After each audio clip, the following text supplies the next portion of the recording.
Ironically, only 17% of American families are traditional in that sort of Ozzie and Harriet model that we think of, with one breadwinning father and one stay-at-home mother and living with their kids. So why have we resisted sort of changing our notions of family when it doesn't really fit reality?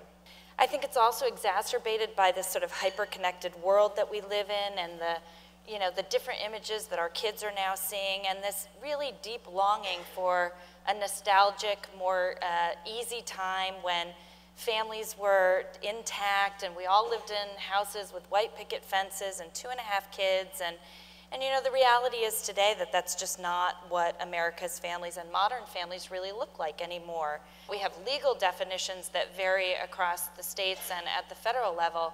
I think at the heart of it, people understand who a family member is, and if we can define our policies and our practices and our regulations to incorporate that into the way that we deliver benefits and supports and services, then we really are embracing what today's modern family looks like. So Jeremy, you interviewed both your grandfather and your father for your book, The Daddy Shift. How have you seen fatherhood change over the generations? Well, when I asked my grandfather, what challenges he faced as a parent, he told me, none. Your grandmother did all of that.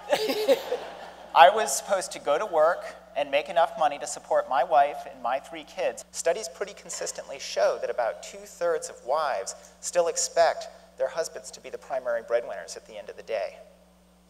And that has an enormous influence on male behavior. So men need the permission at work. They need to see role models. I think that every workplace should be sure to, in some way, highlight that there are, in fact, men taking leave and using policies like flex time.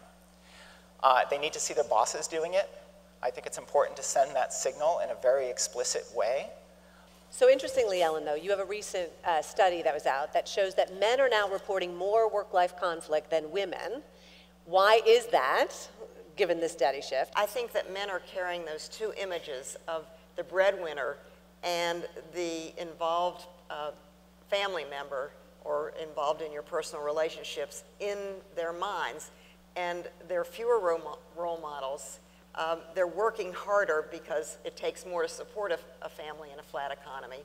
Work has gotten more demanding. And so I think men are really feeling the burden of it in a way that women may have when they first entered the workforce in record numbers, but men are feeling now. I think we're all in search of the American dream, right? And the way I define dream is your desired relationships, employment, and money. And the way boomers and Gen X actually approach those things, it says, I want the job that's going to get me the most money with the hopes of all those things falling into place after that, right? So it's this sequential thing. Millennials want to actually find that balance and be able to hold them and juggle those 3 things simultaneously, which is different than pursuing them sequentially. And so I think that's the distinction in terms of how they hold those values. If we really want to design work-life solutions for the future and not hold on to this vision of family for the past, we're going to have to bring more people into the conversation. So we want to encourage everyone that the people we need to bring in is definitely the next generation to find out from the Julians in your organizations what they care about. We have to bring in men, both fathers and not, and obviously look at the needs of gay families.